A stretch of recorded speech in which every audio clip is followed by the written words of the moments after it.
Assalamualaikum warahmatullahi ta'ala wabarakatuh. Waalaikumsalam. Alhamdulillahi rabbil alamin. Wabihi nasta'inu ala umurid dunya wad din. Assalatu wassalamu ala ashrafil anbiya'i wal mursalin Sayyidina Muhammadin wa ala alihi wa sahbihi ajma'in. Allahumma la sahla illa ma ja'altahu sahla wa anta taj'alul hazna idha syi'ta sahla. Allahumma aghna bil ilmi wa zayyinna bil hilmi wa akrimna bit taqwa wa jammilna bil afiyah bi rahmatika ya arhamar rahimin ya arhamar rahimin ya arhamar rahimin. Alhamdulillah, kita bersyukur kehadirat Allah Subhanahu wa taala yang telah mengumpulkan kita pada malam yang mulia ini sejak daripada waktu antara maghrib dan juga isya, sehingga kita dapat melaksanakan solat maghrib berjemaah, membaca ratib al-Imam Abdullah bin Alawi al-Haddad, dan juga kita dapat melaksanakan solat isya berjemaah. Dan alhamdulillah, kita diberikan kesempatan anugerah untuk duduk di dalam majlis ilmu. Moga-moga apa yang kita dapatkan pada malam yang mulia ini insya-Allah menjadi bekalan insya-Allah bagi kita, bagi kehidupan kita seterusnya di dunia ini, dan dapat kita memanfaatkan insya-Allah. Amin ya rabbal alamin. Sebelum kita mulakan insya-Allah, seperti biasa kita niatkan belajar ataupun niat menuntut ilmu yang telah disusun oleh Al-Imam Abdullah bin Alawi al-Haddad, dan kita niatkan juga seperti mana para salaf kita niatkan ketika menuntut ilmu, niatkan mengajarkan ilmu, memanfaatkan ilmu, mengambil faedah, memberikan faedah insya-Allah Subhanahu wa taala. Mari insya-Allah sama-sama kita baca dan kita hadirkan di dalam hati kita insya-Allah Subhanahu wa taala. Nawaitu ta'alluma wat ta'lima, Nawaitu ta'alluma wa ta'lima, wat tadhakkura wat tadhkira, والتذكر والتذكير، والنفع والانتفاع، والنفع والاستفادة، والإفادة والاستفادة، والحث على التمسك بكتاب الله العزيز، والحث على التمسك بكتاب الله العزيز، وسنة رسوله صلى الله عليه وسلم، رسوله صلى الله عليه وسلم، والدعاء إلى الهدى، والدعاء إلى الهدى، والدلالة على الخير، والدلالة على الخير، ابتغاء وجه الله تعالى، ابتغاء وجه الله تعالى، ورضائه وقربه وثوابه، ورضائه وقربه وثوابه. اللهم ارزقنا يا ربي فهم النبيين، اللهم ارزقنا يا رب فهم النبيين، وحفظ المرسلين، وحفظ المسلمين، وإلهام الملائكة المقربين، وإيمان الملائكة في عافية يا أرحم الراحمين. في عافية يا أرحم الراحمين. اللهم إنا نسألك العلم اللدني، اللهم إنا نسألك من العلم والمشرب الصافي والمشاعر الصافي الهاني، الهادي، يا وهاب يا وهاب، يا غني. يا غني. وصلى الله على سيدنا محمد وعلى آله وصحبه أجمعين. Kita buka muka surat 15, baris yang ke-6 daripada atas. Qaulul musannif, bagaimanapun. Bismillah. Bismillahirrahmanirrahim. Alhamdulillahirabbil alamin wa bihi nasta'in ala umuri dunya waddin. Wassalatu wassalamu ala asyrafil mursalin wa ala alihi wa sahbihi ajmain. Qala al-musannif rahimahullahu ta'ala wa nafa'ana bihi wa bi ulumihi fid dharaini amin. Radhiyallahu ankum.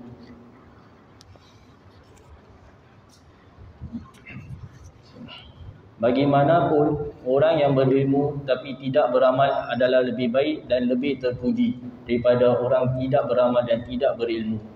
Barangkali ada yang berkata sudah banyak buku yang tersusun dengan berbagai huraian dan penjelasan yang tepat, maka tidak ada gunanya lagi kita mengarang di zaman ini. Orang ini sekalipun ia mungkin benar dalam perkataannya bahawa kitab sudah banyak, tetapi ia telah keliru mengatakan bahawa tidak ada gunanya lagi menyusun kitab pada masa kini, kerana sudah menjadi watak manusia yang cenderung pada hal-hal yang baru. Allah Subhanahu Wa Taala pun telah menganjurkan pada para ulama agar mampu beradaptasi terhadap masyarakat yang hidup pada zamannya. Karya tulis mencapai tempat-tempat yang jauh dan manfaatnya dapat selalu dirasakan walaupun si penulis sudah wafat. Maka dengan karya tulisannya itu, ia memperoleh keutamaan sebagai seorang penyebar ilmu dan akan dicatat di dalam kuburnya sebagai muallim yang menyuruh ke jalan Allah Subhanahu Wa Taala, sebagaimana sabda Rasulullah sallallahu alaihi wasallam, "Man an asyalisa nahu haqqan ya'malu bihi min ba'dihi ujriya alaihim ajruhu ila yaumil qiyamah." Barang siapa mempergunakan lidahnya untuk menyampaikan kebenaran dan kebenaran itu sentiasa diamalkan oleh orang lain sepeninggalnya, maka ia akan mendapatkan pahala yang mengalir terus menerus sampai hari kiamat. Alhamdulillahi Rabbil Alamin wa bihi nasta'inu ala umurid dunya wad din. Qala al-musannif rahimahullahu ta'ala wa nafa'ana bihi wa bi'ulumihi fid darain amin. Jadi musannif al-Imam Abdullah bin Alawi al-Haddad itu memulakan kalamnya, ataupun kita dah berhenti pada pertengahan daripada muqaddimah ataupun permulaan daripada kitab Risalatul Muawanah wal Muzaharah wal Muazarah karangan Al-Habib Abdullah bin Ali al-Haddad. Jadi ini antara kitab-kitab yang masyhur yang tersebar luas khususnya di alam Nusantara kita ini, baik di Indonesia ataupun di Malaysia ataupun di Singapura.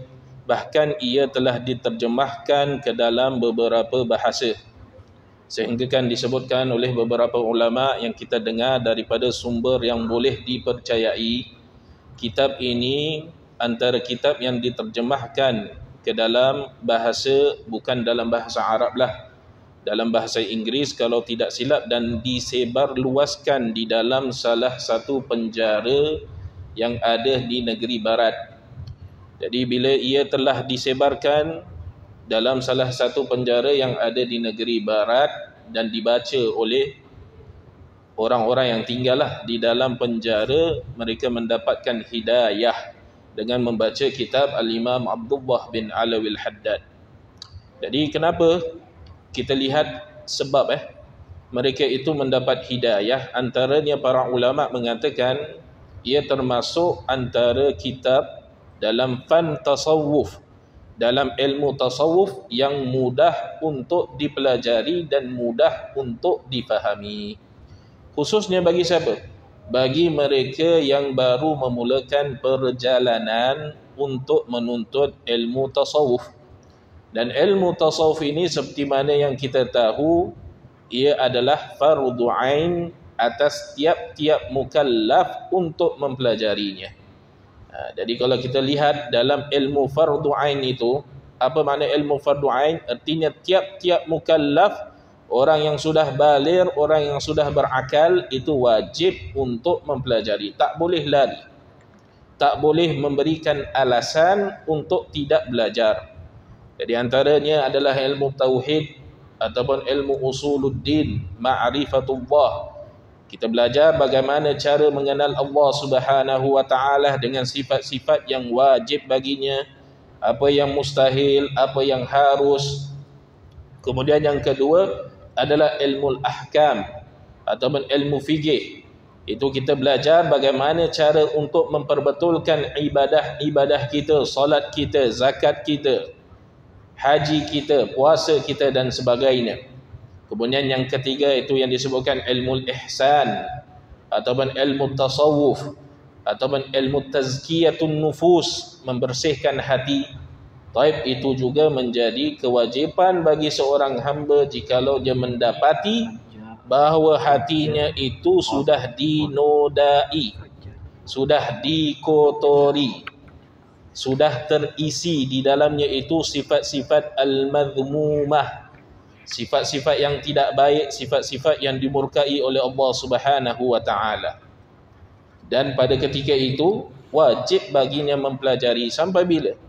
Sampai dia benar-benar mengenal Tuhan. Kalau dia belajar ilmu tauhid 20 tahun, 30 tahun ilmu usuluddin sifat 20 tak faham, kena belajar sampai faham. Tak boleh ada alasan saya mengatakan saya tak faham sama sekali, saya tak faham ta'alluq ini apa, saya tak faham sifat-sifat yang wajib bagi Tuhan, saya tak faham makna qidam, saya tak boleh keluarkan dalil aqli, dalil naqli, saya tak faham, saya tinggalkan ilmu tauhid, maka berdosa sepanjang hidup. Sepanjang hidup berdosa walaupun pada setiap hari melakukan solat tahajud, solat sunat yang banyak. Kerana apa? Tidak mendahulukan apa yang perlu untuk didahulukan. Ini menjadi peringatannya bagi kita, khususnya bagi orang yang bertaubat. Orang yang bertaubat itu seperti mana disebutkan pada minggu yang lalu oleh Ustaz Said Muhammad Al-Kaf, itu ada syarat-syaratnya. Jadi antara syaratnya itu adalah an-nadam, kan, menyesal, kemudian berazam untuk tidak kembali kepada dosa yang pernah dia lakukan, kemudian al-iqla', meninggalkan dosa itu sama sekali. Baik. Dan menjadi kewajipan juga bila dia sudah bertaubat dan sebagainya, itu dia menuntut ilmu. Itu antara perkara yang sangat penting. Dan ilmu yang utama yang perlu dia tuntut itu 3 tadi. Ilmu 3 serangkai lah. Disebutkan ilmu 3 serangkai, yang mana kalau kita lihat kitab-kitab yang dikarang oleh ulama-ulama kita lihat kitab-kitab yang dikarang dalam bahasa Jawi contohnya, itu banyak menekankan 3 ilmu ini. Bahkan kalau kita pergi ke pondok-pondok dan sebagainya, madrasah dan sebagainya, ini antara ilmu-ilmu yang akan diulang-ulang bila sudah dikhatamkan. Jadi ilmu tauhid akan diulangkan oleh tok guru. Betul-betul nak tanamkan cara mengenal Allah Subhanahu wa taala, nak tanamkan keyakinan seorang hamba kepada Allah Subhanahu wa taala, khususnya pada zaman ini yang penuh dengan syubhat, benda-benda yang bukan-bukan, benda-benda yang mendatangkan kemurkaan Allah Subhanahu wa taala. Kemudian ilmu yang kedua ilmu fiqh, ilmu yang ketiga adalah ilmu al-ihsan ataupun ilmu tasawuf. Jadi antara mereka yang masyhur dengan ilmu tasawuf ataupun ulama yang Allah Subhanahu wa taala pilih mereka dan Allah Subhanahu wa taala muliakan mereka sehingga nama mereka itu disebut-sebut sehingga pada saat ini. Antara mereka adalah Al-Imam Abdullah bin Alawi Al-Haddad.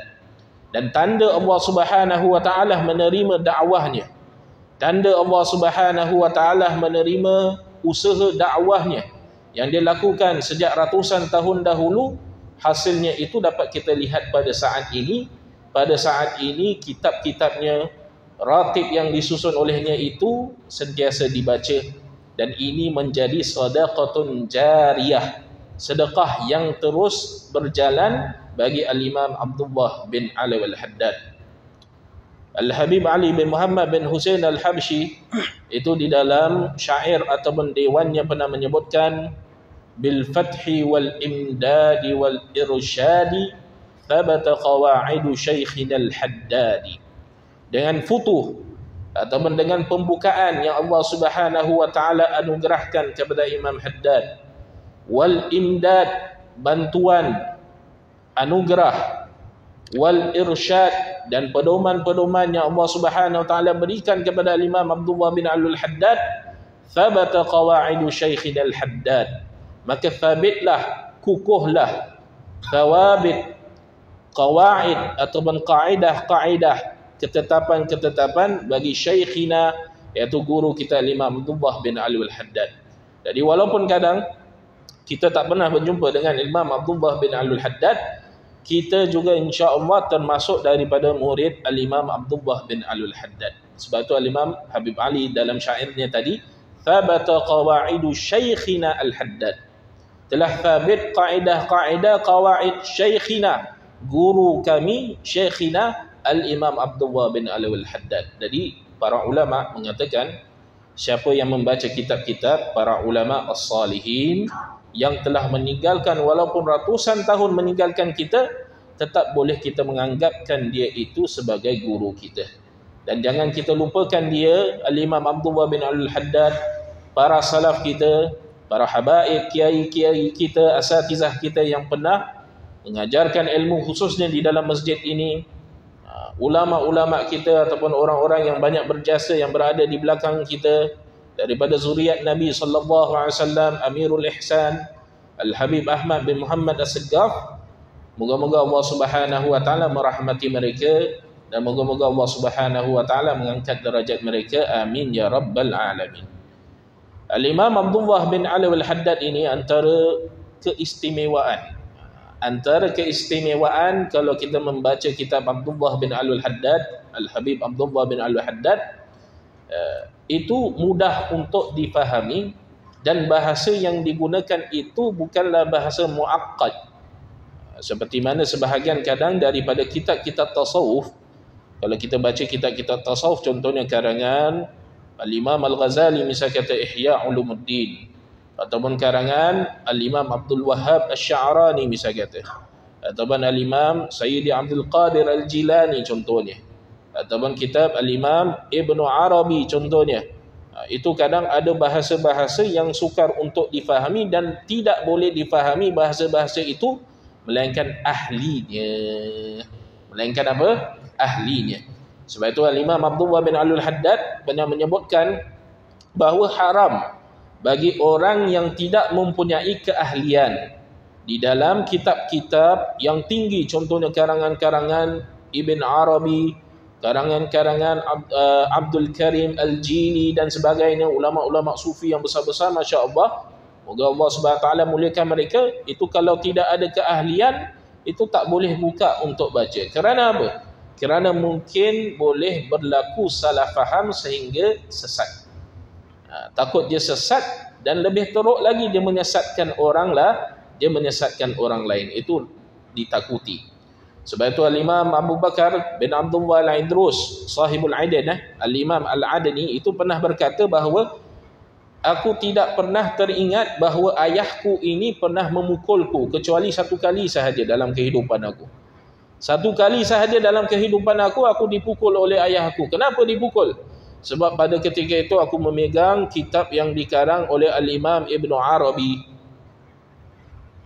Ayahku memukul aku tu bukan kerana Ibn Arabi salah. Kadang kita dengar pada hari ini disesatkan, dikafirkan ulama-ulama sufi dan sebagainya. Na'udzubillah min zalik. Moga-moga Allah Subhanahu wa taala memberikan mereka hidayah. Bukan kerana Imam Ibn Arabi salah dalam tulisannya dan sebagainya, tidak. Tapi ayahku ini ingin mendidikku. Didikan apa yang aku dapat? Agar supaya bila aku membaca kitab-kitab karangan para ulama sufi yang besar-besar ni, dan aku dikurniakan kefahaman yang lebih hebat, kefahaman yang lebih tinggi daripada karangan-karangan yang aku baca, takut nanti aku mempunyai sifat bahawa aku merasakan aku lebih baik daripada ulama-ulama itu. Sebab itu ayah aku itu mengarang ataupun melarang. Ayahku melarang aku untuk membaca kitab-kitab yang tinggi-tinggi. Ataupun ayahku ini yang kedua melarang aku kerana apa? Takut-takut aku salah faham dengan apa yang aku baca kerana tidak mempunyai keahlian di dalam membaca kitab-kitab mereka. Baik. Sebab itu kata para ulama, ilmu yang hendak kita pelajari itu mesti ada guru. Walaupun kadang kita baca kitab-kitab tasawuf itu, pembahasan-pembahasan yang ada dalam kitab-kitab tasawuf itu hampir-hampir sama ya. Kalau kita pergi kepada kitab Imam Abdullah bin Alwi Al-Haddad yang lain, Nasaihud Diniyah, itu nanti disebutkan sedikit ataupun sedikit sebanyak tentang hukum halal dan juga haram. Tentang masalah-masalah hati, bagaimana mengobati hati yang sakit, hati yang penuh dengan sifat-sifat madmumah, itu hampir-hampir sama pembahasannya. Kita buka kitab-kitab yang lain juga hampir-hampir sama. Tapi kata para ulama, setiap ilmu yang hendak kita pelajari itu mestilah berguru. Khususnya bagi kita yang hendak memulakan perjalanan kita menuntut ilmu. Kerana apa? Kerana kadang ada istilah-istilah yang ada di dalam kitab-kitab fardu ain, contohnya tauhid ataupun fikih ataupun tasawuf, itu yang tidak difahami kecuali ahlinya sahaja. Tidak difahami kecuali apa? Kecuali ahlinya sahaja. Dan perlu ada seorang guru ni untuk apa? Kadang apa yang disebutkan di dalam kitab-kitab itu tak semuanya itu boleh diamalkan. Ia mengikut keadaan seorang murid. Contohnya kalau kita jumpa dalam kitab ini, ada ulama misal kata dikisahkan itu menghidupkan malam sebanyak 100 rakaat, ataupun misal kata 25,000 kali daripada salawat ke atas Nabi SAW. Jadi kalau kita baca, kita kata boleh amalkan, imam ni boleh amalkan, kita pun boleh amalkan. Nanti akhirnya keadaan kita itu jadi terbalik pula. Ataupun dia kadang tak sesuai untuk kita yang baru hendak memulakan perjalanan menuntut ilmu dan sebagainya. Kita memberatkan diri kita dengan sesuatu yang kita tidak ada kemampuan. Jadi seorang guru itu, seorang mursyid dan sebagainya itu, dia yang akan memberikan obat yang sesuai bagi muridnya yang ada penyakit. Dan dia melihat apa amalan-amalan yang lebih sesuai, yang lebih layak untuk diamalkan oleh seorang murid. Macam seorang doktor. Bila kita pergi ke doktor, dia akan memberikan obat yang sesuai dengan penyakit kita. Begitu juga bila kita menuntut ilmu, belajar ilmu dan sebagainya, guru kadang akan memberikan satu-satu amalan berbeza daripada murid yang pertama dengan murid yang kedua. Tapi insya-Allah apa yang disebutkan oleh guru-guru kita, itu apa yang ada di dalam kitab Imam Abdullah bin Ali Al-Haddad, itu insya-Allah boleh diamalkan. Boleh diamalkan, tidak menjadi masalah. Jadi musannif rahimahullah ta'ala menyebutkan bagaimanapun orang yang berilmu tapi tidak beramal adalah lebih baik dan lebih terpuji daripada orang yang tidak beramal dan tidak berilmu. Jadi musannif rahimahullah ta'ala itu menggalakkan dalam permulaan kitabnya itu, ilmu yang kita pelajari hendaklah digandingkan dengan amal. Ilmu yang dipelajari itu hendaklah digandingkan dengan amal. Contohnya mudah, kita mendengar satu-satu perintah daripada Allah. Diperintahkan kita contohnya untuk membaca Al-Quran, mentadabbur Al-Quran, terus kita tanamkan dalam diri kita untuk beramal dengan apa yang diperintahkan oleh Allah Subhanahu wa ta'ala. Khususnya di dalam bulan yang mulia ini, bulan Rajab. Jadi para ulama mengatakan, apakah maksud seseorang itu kalau dia menghormati bulan Rajab, maka Allah Subhanahu wa ta'ala akan memberikan kemuliaan baginya bagi bulan-bulan seterusnya, bagi bulan Sya'ban dan bulan Ramadan. Apa maksud menghormati bulan Rajab? Bila mana kita mendengarkan satu-satu perintah daripada Allah, baca satu-satu hadis daripada Sayyidina Rasulullah sallallahu alaihi wasallam, kita amalkan apa yang diperintahkan, walaupun ia itu adalah sunnah-sunnah yang ringan. Itu termasuk dalam erti kata kita sudah menghormati bulan Rajab atau bulan-bulan yang dimuliakan oleh Allah, sehingga kita diberikan kemuliaan pada bulan Sya'ban dan juga pada bulan Ramadan. Mudah tak? Mudah. Dengar apa yang dilarang oleh Allah Subhanahu wa ta'ala, terus tanamkan di dalam hati kita, di dalam niat kita dan sebagainya, untuk meninggalkan apa perbuatan-perbuatan yang telah dilarang, yang dimurkai oleh Allah Subhanahu wa ta'ala. Ada orang kata, ya Allah, aku ini sudah banyak buat maksiat ataupun sudah banyak buat dosa. Di dalam perjalanan kita menuju kepada Allah Subhanahu wa ta'ala, itu tidak akan kosong daripada ujian. Bahkan di dalam hadis Nabi SAW sebut, "Idza ahabballahu 'abdan ibtalah." Jikalau Allah Subhanahu wa taala itu kasih, sayang, memandang seorang hamba, dia akan menguji hamba tersebut. Jadi kita ini dinamakan sebagai seorang yang hendak menuju kepada akhirat. Nak mendekatkan diri kita ini kepada Allah Subhanahu wa taala, kita akan terus-menerus diuji oleh Allah Subhanahu wa taala. Yang disebutkan oleh para ulama, para sufi, al-multafitu la yasil. Jangan menoleh. Jadi bila jatuh, bila tersungkur dalam perjalanan ini, tetap teruskan perjalanan dan teruskan taubat. Innallaha yuhibbut tawwabin wa yuhibbul mutatahhirin. Sesungguhnya Allah Subhanahu wa taala itu kasih cinta kepada orang-orang yang banyak bertaubat, at-tawwabin. Tak disebutkan at-taibin. Kalau at-taibin mungkin 1-2 kali dia buat maksiat dan sebagainya, dia taubat, habis cerita.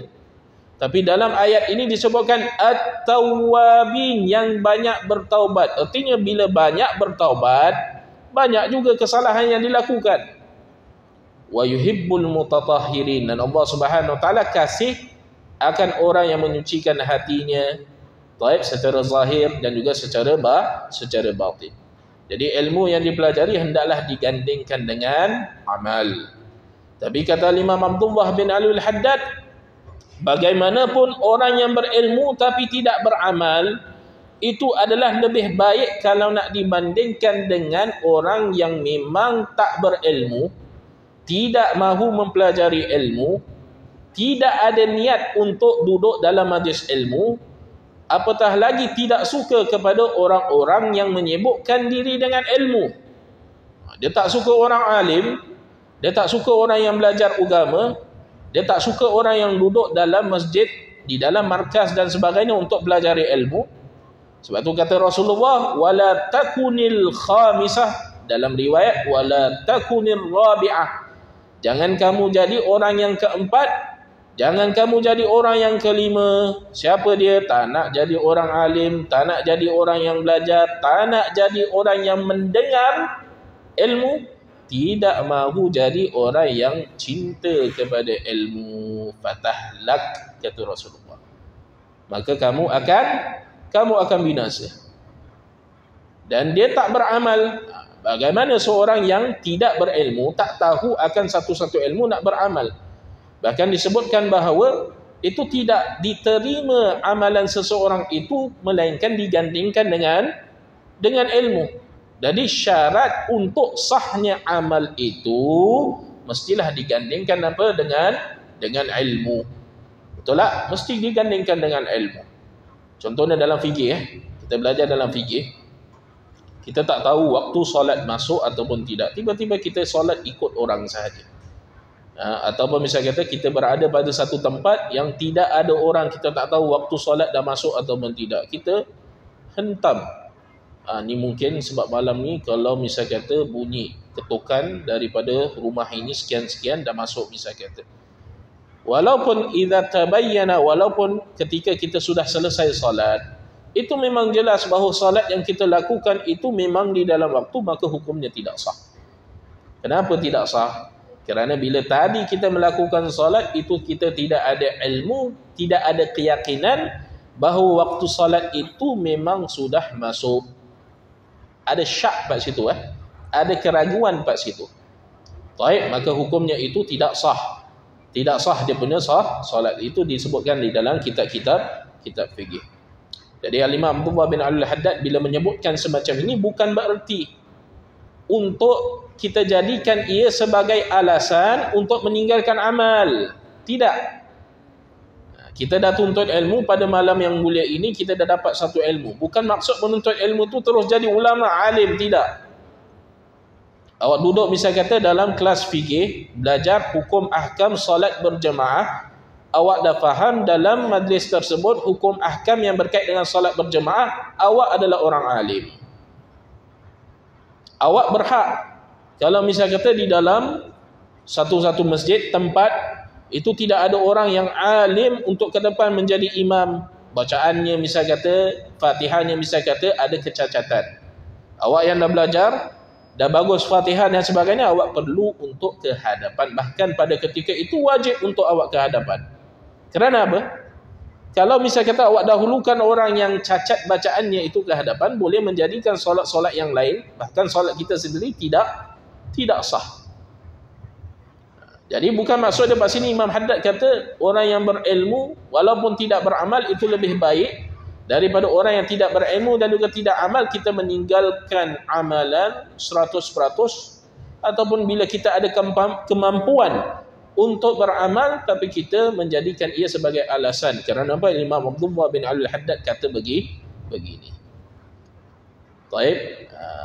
Jadi sebaik-baiknya apa yang disampaikan oleh Imam Abdullah bin Al-Haddad adalah orang yang berilmu itu teruskan beramal semampu yang dia boleh amalkan.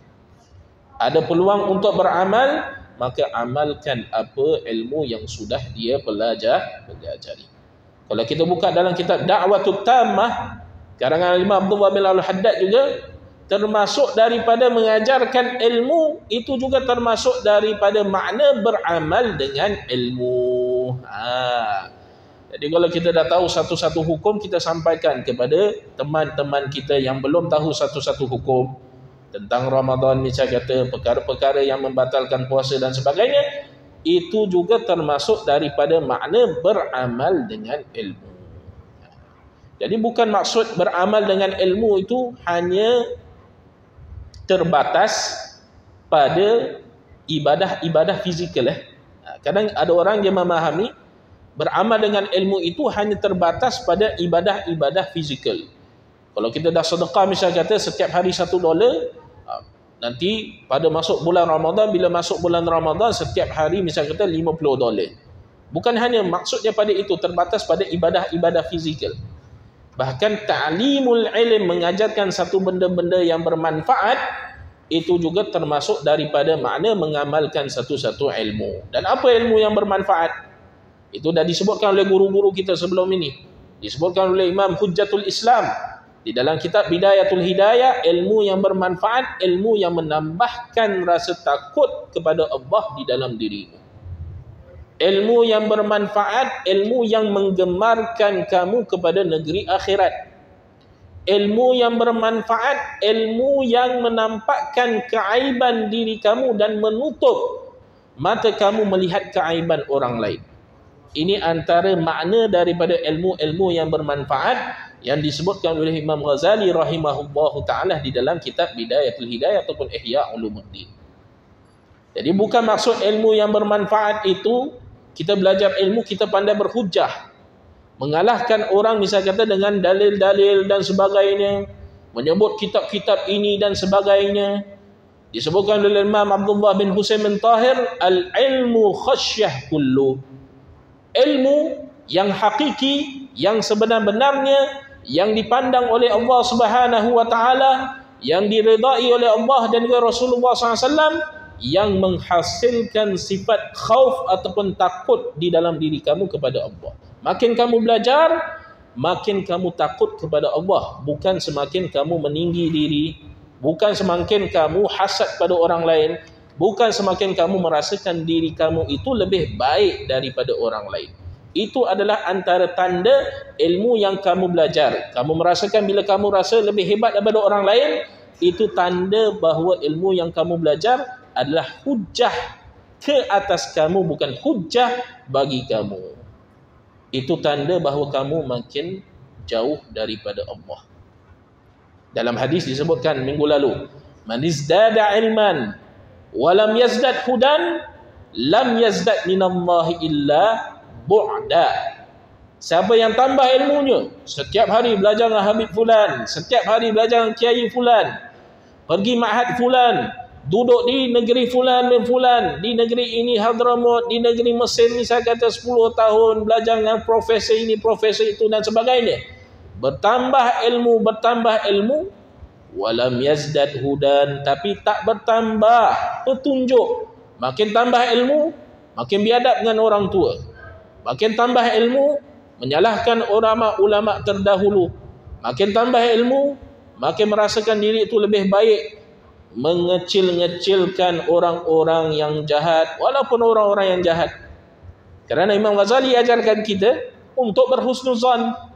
Nabi SAW ajarkan kepada kita untuk berhusnuzan billah wa bi'ibadillah, kepada Allah Subhanahu wa taala dan juga kepada hamba-hamba Allah Subhanahu wa taala. Lam yazdad minallahi illa bu'da. Tak bertambah baginya apa-apa melainkan dia itu makin jauh daripada Allah Subhanahu wa taala. Moga-moga Allah Subhanahu wa taala mengurniakan kita semua insya-Allah ilmu yang bermanfaat. Kata musannif, barangkali ada yang berkata, sudah banyak buku yang tersusun dengan berbagai huraian dan penjelasan yang tepat, maka tidak ada gunanya lagi kita mengarang di zaman ini. Jadi daripada kata-kata musannif ini, pengarang Al-Imam Abdullah bin Al-Haddad, seolah-olah menunjukkan bahawa Al-Imam Abdullah bin Al-Haddad juga menghadapi tantangan atau pencabaran ketika dia berdakwah di dalam zamannya. Jadi setiap zaman itu, hatta kepada golongan arifin, para awliya, orang-orang alim, orang-orang saleh, mereka akan diuji oleh Allah Subhanahu wa taala. Bahkan ujian yang mereka hadapi itu lebih berat daripada ujian yang kita hadapi, seperti orang kita ni orang biasa. Baik. Jadi Imam Haddad mengatakan barangkali ada yang berkata sudah banyak buku yang tersusun dengan pelbagai huraian dan penjelasan yang tepat, maka tidak ada gunanya lagi untuk mengarang. Buat apa nak karang lagi? Buat apa nak tulis pada zaman ini? Kan kitab-kitab yang dahulu dikarang oleh ulama-ulama dahulu sudah ada. Buat apa kita nak tulis dan sebagainya? Kemudian Imam Abdullah bin Al-Haddad counter balik pandangan orang-orang seperti ini, yang mana kita boleh jumpa juga ya pada hari ini. Ada orang mengatakan baik bagi orang yang mengajar, bagi orang yang sudah belajar ataupun yang sedang belajar, akan disebutkan kata-kata seperti ini ataupun lebih kurang maknanya seperti ini. Buat apa nak belajar dengan alim fulan? Kan sudah ada alim fulan. Buat apa nak belajar dengan ustaz sekarang? Ustaz sekarang misal kata tak sama dengan ustaz-ustaz dulu misal kata. Buat apa nak belajar kitab-kitab karangan Abdullah bin Al-Haddad? Ini kan kitab-kitab bawah, simple. Kita belajar kitab-kitab karangan Ibn Athaillah Sakandari, kitab-kitab Syekh Abdul Qadir Jilani, ini semua kitab-kitab tinggi. Buat apa kita nak belajar kitab-kitab yang basic ataupun yang bawah-bawah ini? Akan datang orang-orang seperti ini yang kita akan jumpa. Jadi Al-Imam Abdullah bin Al-Haddad juga menghadapi ujian seperti ini pada zamannya. Orang ini, kata Imam Abdullah bin Al-Haddad, sekalipun ia mungkin benar dalam perkataannya bahawa kitab sudah banyak, tetapi ia telah keliru mengatakan bahawa tidak ada gunanya lagi menyusun kitab pada masa ini. Lihat bagaimana Imam Abdullah bin Al-Haddad dia counter balik,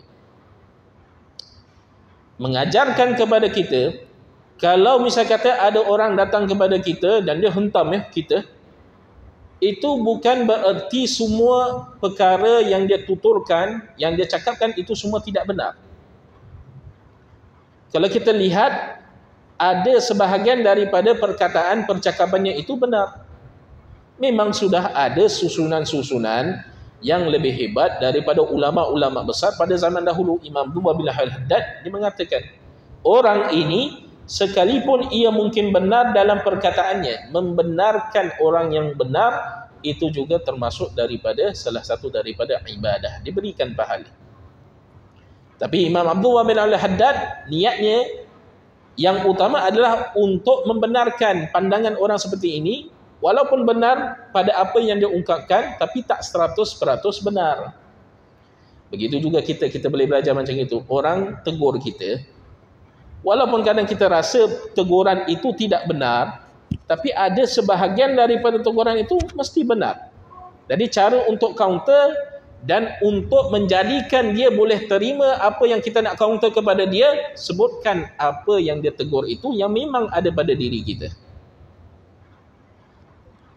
kau ni pemalas. Kita nak counter, aku ni memang pemalas, betul. Malas, misal kata bangun malam, misal kata aku boleh buat 20 rakaat tahajud, tapi aku buat 2 rakaat tahajud. Memang malas lah, malas. Tapi aku malas kerana ada sebab. Aku tak buat gini-gini kerana ada sebab, aku penat dan sebagainya. InsyaAllah orang itu boleh terima. Dan ini kita dapat daripada kalam Al-Imam Haddad.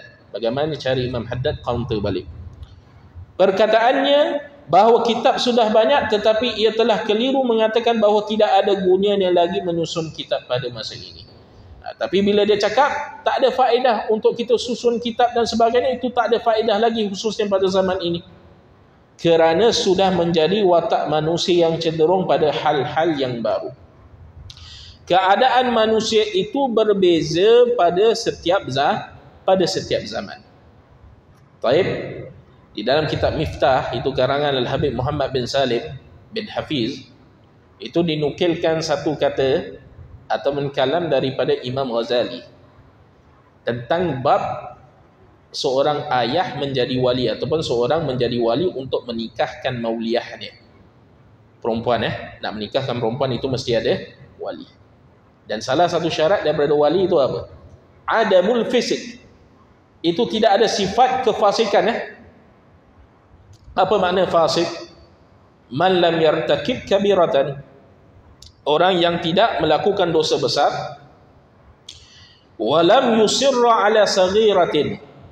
Dan tidak terus menerus atas satu-satu dosa yang kecil. Taib, itu antara makna fasik. Imam Ghazali sebut pada zamannya, kefasikan itu sudah menjadi umum ataupun sudah berleluasa. Itu pada zaman Imam Ghazali. Ramai orang-orang saleh, ramai orang-orang alim, para awliya, maksiat pun tidak secara terang-terangan. Apatah lagi pada zaman ini. Apatah lagi pada zaman ini. Berbeza satu-satu zaman dengan zaman-zaman yang lain. Dan orang-orang pada zaman dahulu juga berbeza keadaannya dengan orang-orang pada zaman sekarang. Sebab itu kalau kita baca dalam ilmu Tauhid, itu kitab Jawharatul Tauhid, itu kitab-kitab yang dikarang lebih kurang 200 tahun ke belakang ataupun 200 tahun sebelum ini ataupun 100 tahun, itu banyak kitab-kitab yang diringkaskan. Dia bukan kitab-kitab yang berjilid-jilid, 10 jilid. Macam Ihya Ulumuddin itu sekarang ada 10 jilid, ada yang 12 jilid. Tapi kitab-kitab Imam Abdullah bin Al-Haddad ini, Risalatul Mu'awanah, tipis. Kecil dia macam ini. Ada satu kitab, Adabu Sulukil Murid, tipis sangat. Itu mungkin dalam beberapa majalis kita boleh khatamkan kitab itu. Kerana apa? Disebutkan dalam Jawharatul Tauhid, lakin minat tatwili kallatil himamu fasara fihil ikhtisaru multazamu. Berbeza keadaan orang-orang pada zaman dahulu dengan orang-orang pada zaman sekarang. Orang-orang zaman dahulu menuntut ilmunya, himmahnya, semangatnya itu lain. Kalau menuntut ilmu itu satu hari 12 pelajaran boleh buat. Berjam-jam, duduk dalam satu majlis 6 jam, 7 jam dan sebagainya. Tapi orang-orang zaman sekarang itu kadang nak sampai 1 jam pun kadang tak boleh buat. Baik yang mengajar ataupun yang duduk dalam majlis ilmu. 1 jam tu dah rasa dah panjang dah tu. Jadi himmah, keadaan seseorang itu berbeza daripada satu zaman kepada satu zaman. Jadi ulama-ulama dulu dia boleh buka kitab besar-besar, ilmu tauhid, fiqih, kemudian ilmu tasawuf. Bila nampak himmah pada zaman seterusnya, itu zaman kebelakang ini, itu orang kurang, semangat dah kurang, ulama-ulama tulis matan-matan ilmu yang ringkas. Kerana apa? Takut boring. Kalau belajar kitab-kitab besar dan sebagainya, orang akan tinggalkan. Sama juga dengan apa yang disebutkan Imam Haddad. Keadaan orang pada zaman dulu, mungkin gunakan kitab-kitab yang besar-besar, Abdul Wahab Sya'rani, Syekh Abdul Qadir Jilani dan sebagainya, itu mungkin sesuai, boleh difahami dan sebagainya. Atau mungkin ada orang yang berkeahlian untuk menerangkannya. Tapi akan datang satu-satu zaman, mungkin tidak ada orang yang berkeahlian ataupun yang berkeahlian itu kurang maka perlu kepada kitab-kitab yang mudah-mudah, yang ringkas, yang mudah untuk difahami, dan maksud paling penting, maksud daripada kitab tersebut sampai kepada orang yang duduk, orang yang mengajar dan juga orang yang belajar. Kemudian dia kata Allah Subhanahu wa taala pun telah menganjurkan pada para ulama agar mampu beradaptasi terhadap masyarakat yang hidup pada zamannya. Dan ini termasuk dalam fiqh dakwah. Kalau kita belajar ilmu fiqh dakwah, perlu bagi seorang guru, muallim, seorang ayah, seorang ketua dalam satu-satu keluarga itu dia memahami keadaan orang yang dia nak sampaikan satu-satu ilmu, satu-satu pelajaran. Tak boleh kalau orang baru bermula untuk belajar kindergarten dan kita berikan ilmu-ilmu yang ada dekat universiti. Itu tak sesuai. Jadi termasuk dalam fiqh dakwah, ad-da'i, orang yang nak mengajak seseorang itu kepada kebaikan, menarik seseorang itu kepada kebaikan, itu dia memberikan sesuatu perkara yang sesuai bagi orang yang dia nak tarik orang itu kepada kebaikan. Dan ini telah diajarkan oleh Nabi kita Muhammad sallallahu alaihi wasallam. Apa dia? Kita baca hadis-hadis Nabi. Hadis-hadis Nabi, sahabat-sahabat Nabi SAW datang mengadu kepada Nabi, bertanya kepada Nabi, ya Rasulullah, ma afdalul a'mal? Apakah sebaik-baik amalan? Ada Nabi jawab, sahabat yang A, Nabi tanya, bila ditanya Nabi SAW, apakah sebaik-baik amalan? Nabi kata, birrul walidain, berbakti pada ibu bapa. Ada sahabat datang, Nabi kata, sebaik-baik amalan jihad fi sabilillah. Ada sahabat yang ketiga datang, apakah sebaik-baik amalan? Nabi SAW mengatakan, contohnya solat misalnya kata pada malam hari, memberi makan kepada orang yang perlu kepada makan dan sebagainya. Jadi setiap keadaan sahabat-sahabat itu berbeza antara satu sama lain. Nabi nak mengajarkan kepada kita, bila kita nak menarik seseorang itu kepada kebaikan, kita perlu lihat hal keadaan seseorang itu juga. Adakah dia boleh terima apa yang kita nak sampaikan, ataupun dia tak boleh terima apa yang kita nak sampaikan. Dan mulakan dengan perkara-perkara yang mudah-mudah, yang tidak menjadi keberatan baginya untuk dia amalkan. Baik, ini yang dilakukan oleh Al-Imam Abdullah bin Alawi Al-Haddad. Jadi para ulama mengatakan Al-Imam Abdullah bin Alawi Al-Haddad ini, kalau kita baca kitab-kitab karangan Imam Abdullah bin Al-Haddad, walaupun kita tak dapat baca kitab-kitab yang besar-besar, contohnya Kutub Al-Ghazaliyah, Kutub Asy-Sya'raniyah dan sebagainya, Al-Jilaniyah, insya-Allah apa yang ada di dalam kitab-kitab mereka, Ibn Athaillah Sakandari, Ibn Arabi dan sebagainya, itu telah dirangkumkan, dimuatkan oleh Imam Abdullah bin Al-Haddad dalam kitab-kitabnya. Ada ulama kata kalau misalnya kata tak ada kemampuan untuk baca Ihya, baca kitab Nasaih Ad-Diniyah, itu sudah memadai. Taib. Karya tulis dapat mencapai tempat-tempat yang jauh dan manfaatnya dapat selalu dirasakan walaupun si penulis sudah wafat. Jadi ini antara faedah. Taib. Bila kita melakukan satu-satu kebaikan dan kebaikan itu diterima oleh Allah Subhanahu wa taala kerana keikhlasan niat kita, bila melakukan kebaikan itu, menulis kitab dan sebagainya, itu kerana Allah dan bukan kerana selain daripada Allah, itu insya-Allah Allah Subhanahu wa taala akan meletakkan qabul, yakni penerimaan. Dan tanda Allah meletakkan qabul, penerimaan bagi satu-satu perkara yang kita lakukan, contohnya tulisan kita, kitab ke apa dan sebagainya, itu dia tetap dimanfaatkan walaupun kita sudah tiada.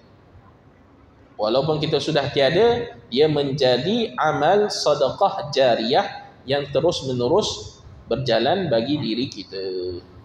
Jadi Imam Abdullah bin Haddad ini pada saat ini terus-menerus itu dalam keadaan farhah, gembira. Walaupun sudah tidak berada bersama kita dan sebagainya, walaupun jauh dekat Hadramaut itu, dekat Hadramaut. Dah beratus tahun meninggalkan kita, itu tapi karyanya itu masih tetap dibaca, dikaji.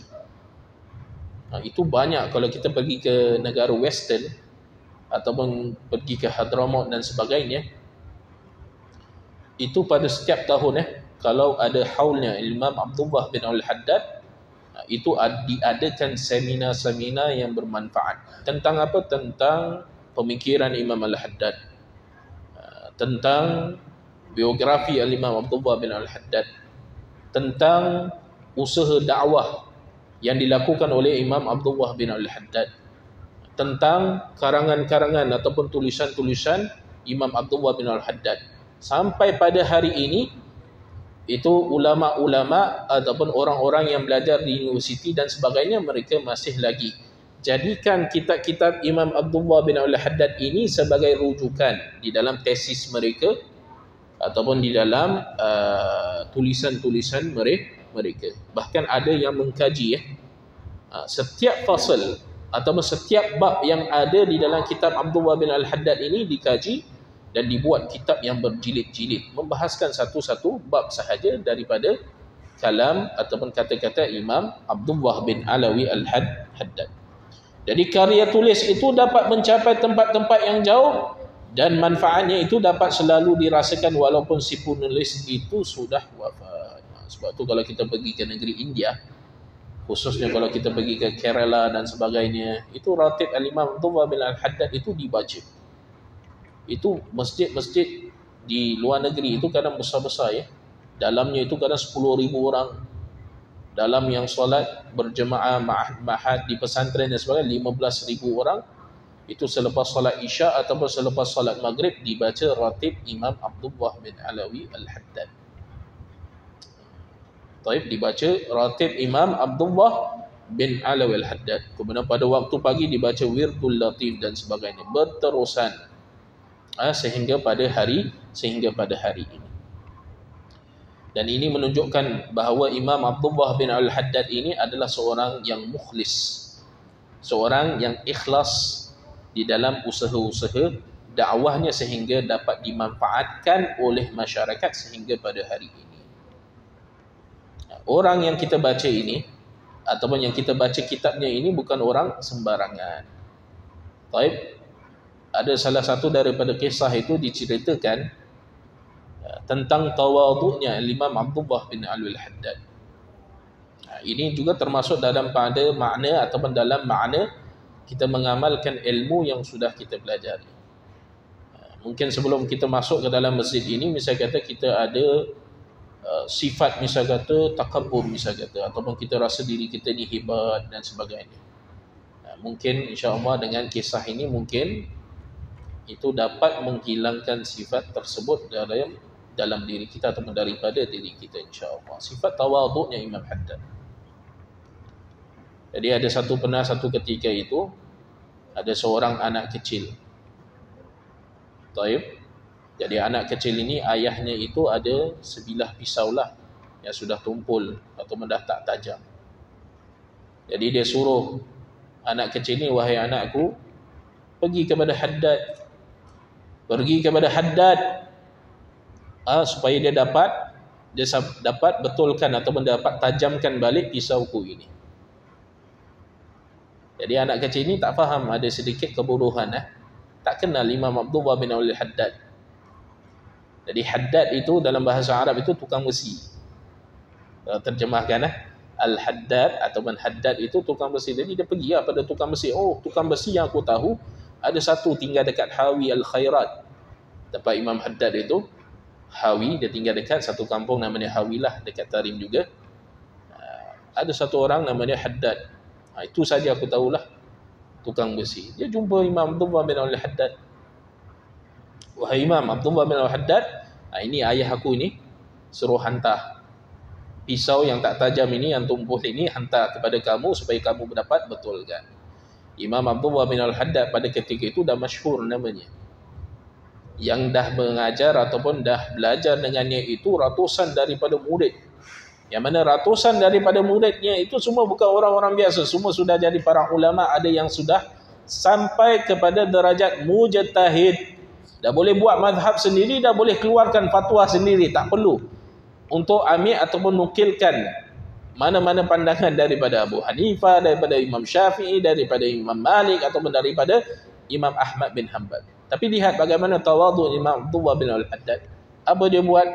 Dia tak marah budak ini, tak dikeji ataupun tak dimaki budak ini dan sebagainya, dihalau dan sebagainya, tidak juga disuruh pergi ke tempat yang betul untuk membetulkan pisau dan sebagainya. Dia ambil, terima pisau itu dan dia sendiri yang hantar kepada tempat orang yang sesuai untuk betulkan pisau itu.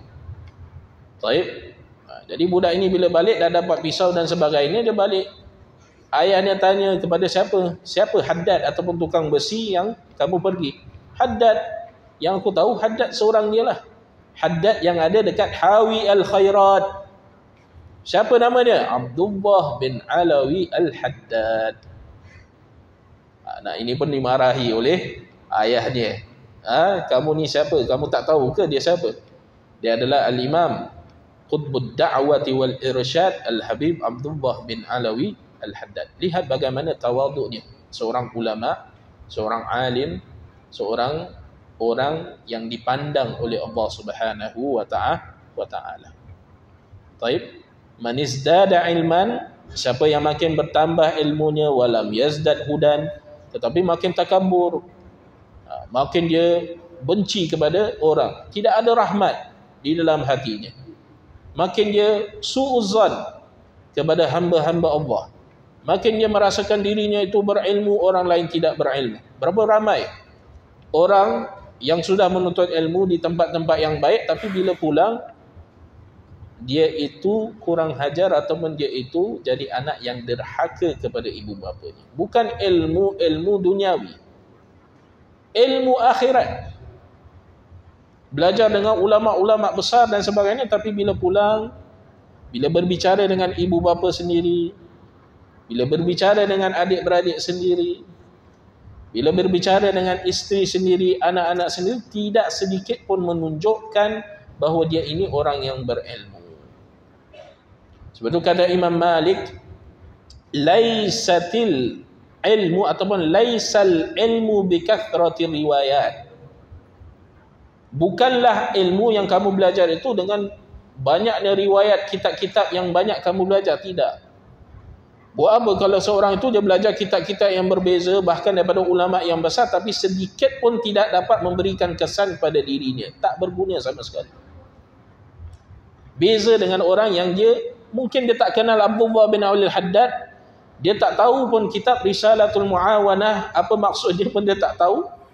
Tapi bila dia datang, dia duduk dan sebagainya, dia mengambil manfaat 100% daripada majlis itu, makin menjadikan dirinya itu orang yang baik dan sebagainya. Beza tak? Beza dengan orang yang mungkin dah menuntut ilmu ratusan ataupun puluhan tahun, tapi sedikit pun tak menjadikan dia itu orang yang berakhlak kepada ibu bapanya, kepada ahli keluarganya dan sebagainya. Baik, itu sangat penting. Laisal ilmu bikathrati riwayat, bukan dengan banyak riwayat kita jumpa orang alim fulan bin fulan dan sebagainya, banyak kitab, tidak. Lakin nurun, dia adalah cahaya yang Allah Subhanahu wa taala campakkan, letakkan dalam hati kita. Ada tak kesan dalam hati kita? Ada tak bila kita menuntut ilmu itu rasa insaf, rasa diri aku ini selama ini aku banyak melihat aib orang lain, tapi aku tak melihat aib diriku sendiri. Ada tak rasa macam itu?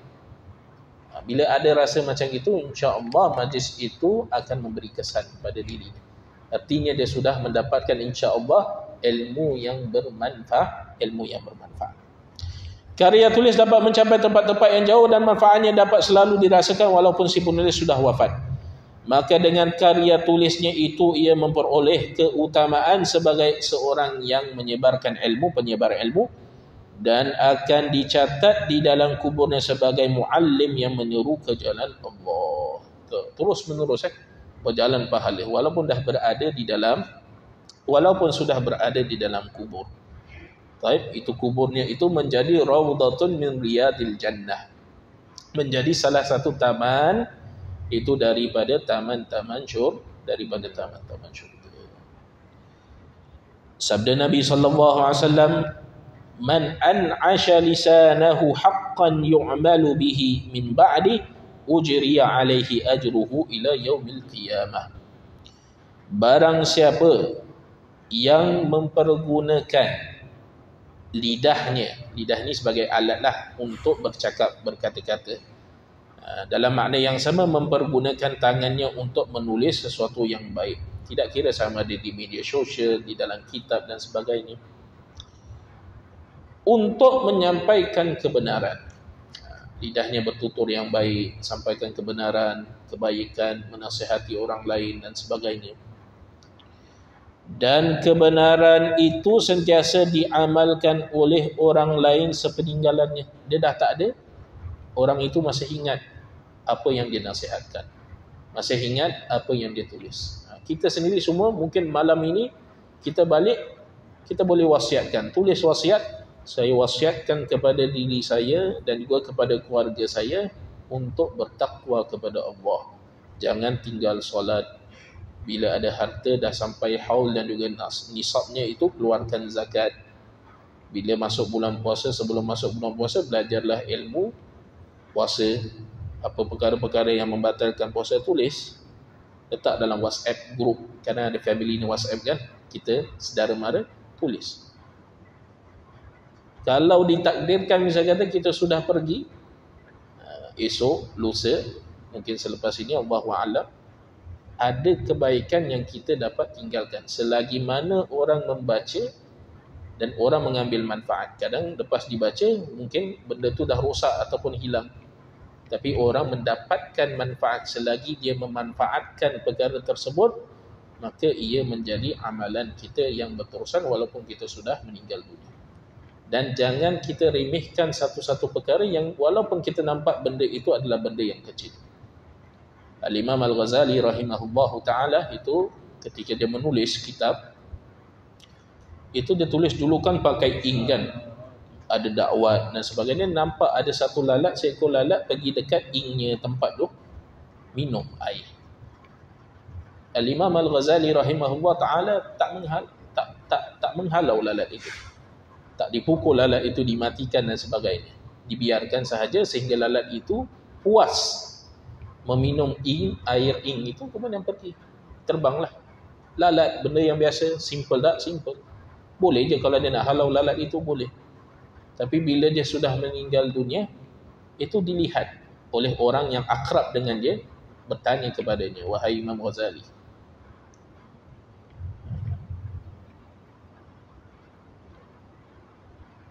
banyaknya manfaat yang telah kamu berikan kepada umat. Karangan kitab Ihya, Bidayatul Hidayah, Minhajul Abidin dan kitab-kitab yang lain. Apa yang Allah Subhanahu wa taala anugerahkan kepada kamu sekarang?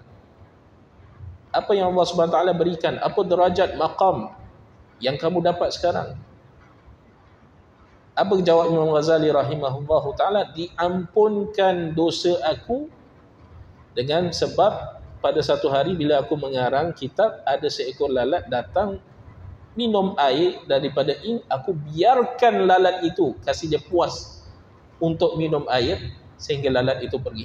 Diampunkan dosa-dosa aku itu kerana perbuatan tersebut. Wahakata. Apatah lagi kalau seorang itu dia menulis kitab, dia menulis wasiat-wasiat yang baik, dia mengajarkan ilmu, dia menasihatkan orang dengan perkara-perkara yang baik. Jangan meremehkan satu benda-benda yang kita nampak kecil. La tahkiranna minal ma'rufi syai'an, kata Nabi. Jangan kamu memperkecilkan daripada kebaikan sedikit pun daripada kebaikan. Walau an talqa akhaka biwajhin talik. Walaupun dengan berjumpa dengan teman kamu, saudara kamu itu dengan wajah muka yang berseri-seri, walaupun dengan senyum. Sedekah juga tu Taib. Buku ini saya beri nama Risalatul Muawana wal Mudhahara wal Muazarah, untuk kamu muslimin yang ingin menempuh jalan akhirat. Untuk kamu wahai salik yang ingin mendekatkan diri kamu kepada Allah Subhanahu wa taala. Saya bermohon kepada Allah Subhanahu wa taala agar buku ini dapat bermanfaat khususnya bagi diri saya sendiri dan seluruh kaum muslimin. Dan ini menunjukkan juga tawadhu Imam Haddad. Buku ini bermanfaat bagi diri saya sendiri dan juga untuk kaum muslimin. Mulakan untuk dirinya sendiri. Sebab tu para sufi, para arifin, kadang bila disebut dalam kitab-kitab Imam Haddad ini, alaika, hendaklah kamu, hendaklah kamu, hendaklah kamu. Itu bukan maksudnya itu hendaklah kamu. Dia khitab kepada muridnya dan sebagainya, tidak. Tapi pada hakikatnya dia sendiri sedang khitab, sedang berbicara kepada dirinya sendiri. Orang yang sudah capai maqam al-arifin, martabat yang tinggi dan sebagainya, orang yang dimulakan oleh Allah, tidak pernah merasakan dirinya itu hebat, masih lagi meletakkan dirinya itu pada tempat yang bawah. Itu para awliya, para salihin dan sebagainya. Baik.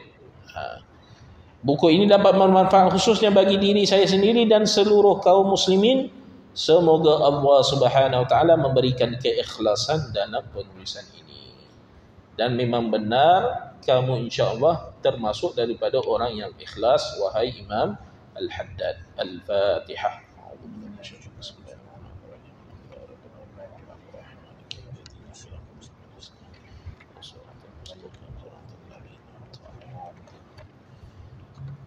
يا ربنا اعترفنا بأننا اقترفنا وأننا أسرفنا على لظى أشرفنا فتب علينا توبة ترسل لكل حوبة واستر لنا العورات وآمن الروعات واغفر لوالدينا ربي ومولودينا والآل والإخوان وسائر الخلان وكل ذي محبة أو جيرة أو صحبة والمسلمين أجمع آمين رب اسمع فضلا وجودا منا لا باكتساب منا بالمصطفى رسول بالمصطفى الرسول نهضى بكل سول بالمصطفى الرسول نهضى بكل سول صلى وسلم ربي عليه عد الحب وآله والصحب عداد طش السحب والحمد للإله في البدء والتناهي. Amin ya rabbal alamin. InsyaAllah kita berjumpa pada minggu akan datang. Sekian, wassalamualaikum warahmatullahi taala wabarakatuh.